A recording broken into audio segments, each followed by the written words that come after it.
Hello tout le monde, bienvenue dans cette deuxième vidéo consacrée à l'épluchage, pas le bon mot. Bienvenue dans cette deuxième vidéo consacrée à l'exploration du TikTok santé. J'ai tapé, comme pour le premier épisode, santé sur TikTok, et je suis allé chercher les TikTok qui veulent, soi-disant, vous vendre des informations sur la santé, et qui sont en fait complètement erronées. J'ai pas fait de présélection, on va aller regarder un petit peu ce qu'il y a aura peut-être des choses aussi très bien, mais le but c'est d'aller encore une fois détecter les fake med, les fake news du médical. Si ce n'est pas déjà fait, je t'invite à t'abonner à ma chaîne YouTube pour ne pas louper les prochaines vidéos. Et pour me soutenir, c'est toujours cool. Alors, qu'est-ce qu'on a là? Voici des mauvaises choses qui sont en réalité bonnes pour la santé. Numéro 1, se ronger les ongles. Vous avez probablement entendu au moins une fois dans votre vie quelqu'un vous dire que se ronger les ongles n'est pas bon.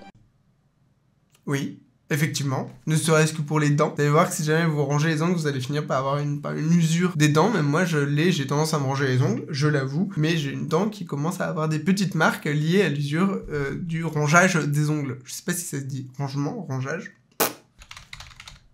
C'est rongement, c'est pas rongeage. Rongeage. Rongeage des ongles. Oh si, ça existe. Pas du tout. Mais visiblement, je suis pas le seul. A few moments later. Voilà, c'est tout pour moi.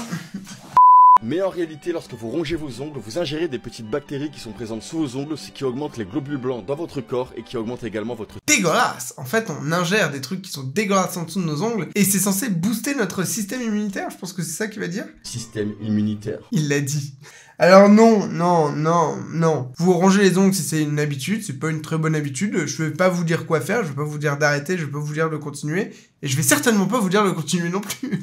C'est trop bizarre. Numéro 2, vous avez également probablement déjà entendu que rôter après un repas n'est pas bon. Personnellement, j'ai jamais entendu ça. J'ai déjà entendu que c'était dégueulasse et qu'il fallait le faire silencieusement, mais j'ai jamais entendu que c'était dangereux pour la santé. Mais en réalité, c'est très bon pour votre estomac, car lorsque vous mangez, vous ingérez également beaucoup d'air. Et notre digestion provoque effectivement aussi l'émission de plusieurs gaz, dont du méthane. Pour finir, vous avez probablement entendu qu'il est important de se laver tous les jours, alors...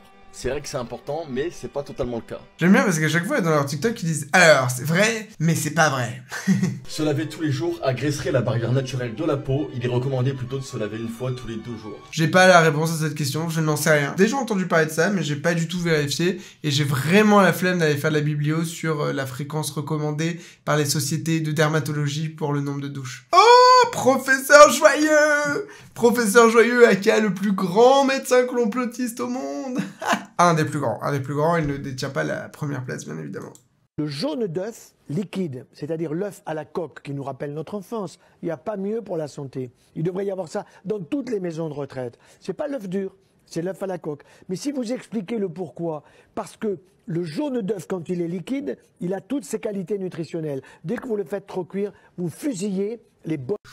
On défonce toutes les molécules. Ça, c'est un peu tous les trucs qu'on sait sur la cuisson ou non, qui enlève les vitamines, etc. L'étape qui consiste de laisser l'état liquide à l'état solide, va pas y avoir une évaporation des molécules, je vous le rassure. Bon, professeur Joyeux, vous m'aviez habitué à des plus grandes fake news que ça, hein. Je suis un peu déçu. Hein.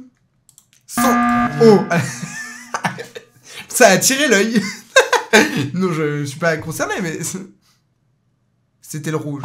C'est le rouge qui m'a fait attirer l'œil. 150 fois plus puissant que le Viagra. Quelle est cette recette miracle? C'est fort.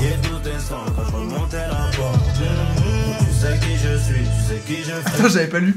La composition des bananes implique... Il y a un truc qui va pas dans la phrase. Indique les vitamines et oligo-éléments les plus précieux, sans lesquels une érection et une puissance forte sont impossibles. Rien ne va dans cette phrase. L'orthographe et la syntaxe, rien ne va, et le fond non plus. On est obligé de manger de la banane pour avoir une érection. Un trop petit cœur pour t'aimer, si je vais rester chez moi et... Un manque de cette substance est la cause la plus fréquente de dysfonction érectile et de la diminution de la libido. Non. J'ai dans les commentaires, sinon travailler son cardio c'est plus efficace. C'est beauf, mais c'est plus utile que le TikTok en lui-même. Par le nord de l'Amérique, le rap français pris en otage dans le premier épisode de la série. J'ai plus si tu m'aimes. Là, pourquoi il fait ça avec sa banane? Pourquoi il fait ça avec sa banane? Pourquoi il la mange pas tout simplement? Pourquoi il fait de la bouillie? Professeur Joyeux aurait dit que ça pète les molécules. Dimanche fin de semaine, je récupère 800. Le citron est très bon pour la santé des œufs. Le jus de citron accélère le mouvement des spermatozoïdes et améliore la qualité du sperme. Mais toujours pas. Y a aucun lien entre les deux. Ah ouais, sa mère, ça dépendra du clé. Ah d'accord, je comprends mieux. Au moins j'ai le lien pourquoi il l'a réduit en purée, c'est pour le mélanger avec du citron. Améliore la puissance. Par contre j'ai envie de goûter du coup. Toujours juste pour le goût, hein. Vraiment. Oh j'aimerais, oh j'ai envie de taper, j'ai envie de me faire du mal, j'ai envie de taper médecine naturelle. Salut tout le monde, c'est Dr Amis Sidrabé. Aujourd'hui, je vais vous parler des quelques bienfaits du sexe. Attends, je m'y attendais pas.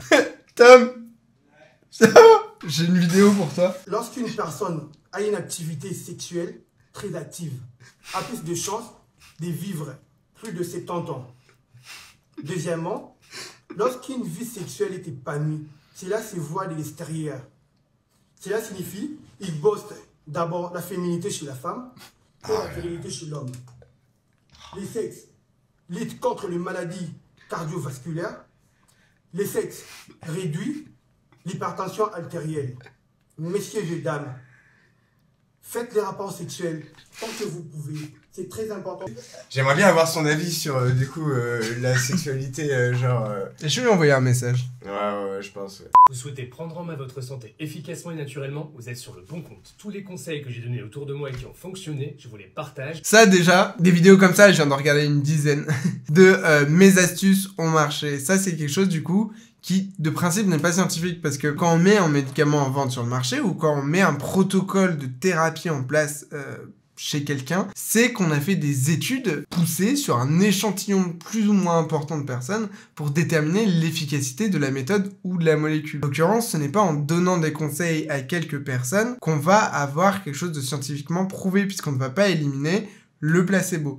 L'intérêt justement des études, c'est quand on fait une étude randomisée, on va faire un bras qui prend par exemple le médicament, un bras qui prend le placebo, et on va regarder à la fin s'il y a une différence significative entre les deux groupes. S'il y a une différence significative, c'est que la molécule marche. S'il n'y a pas de différence significative, c'est que l'effet placebo est puissant. C'est extrêmement résumé. Mais là, on peut pas, il y a plein de biais qui vont rentrer en compte, etc. Non, les conseils qu'on va donner à des proches ne vont pas, on va pas pouvoir vérifier leur efficacité. C'est pas scientifique, ça. Du tout. De manière indépendante, sans publicité. Je suis Mathieu, biologiste biochimiste. J'ai conçu pendant des années des produits de santé naturelle. Je connais leurs coulisses et je peux ainsi vous partager ce qui fonctionne le mieux pour vous. Je forme également des médecins et des pharmaciens dans des DU dédiés, des organismes de formation ou encore des sociétés savantes. Je dispense également des interventions et conférences pour des écoles d'ingénieurs de Bac+4 à Bac+6. Je suis auteur scientifique par exemple. Voilà, donc là typiquement le mec il nous dresse, là c'est ce qu'on appelle le biais de l'autorité, le prisme de l'autorité, de balancer son CV en disant je suis un professionnel spécialisé en biochimie, je forme des médecins,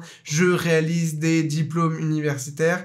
Ben oui peut-être, mais juste avant tu viens de me prouver que t'étais pas scientifique. Parce que c'est pas en vérifiant les conseils que tu donnes à des gens lambda que tu vas vérifier l'efficacité d'une méthode. Jamais rien n'a marché comme ça. Voilà, j'en ai terminé avec ce deuxième tour d'horizon de TikTok. Si ce concept vous plaît, bah, je continuerai avec un troisième épisode, mais plus tard, à la rentrée, dans quelques mois, on va faire une petite pause là-dessus. N'hésitez pas à donner votre avis en commentaire, à m'envoyer aussi par message sur Instagram, sur mon adresse mail, les pépites que vous pouvez trouver sur les différents réseaux. Vraiment, moi, ça me fait beaucoup rire et ça me fait plaisir aussi de rétablir un petit peu de la vérité scientifique sur certaines données qui peuvent être transmises sur ces réseaux sociaux. Je vous dis à la prochaine. Salut!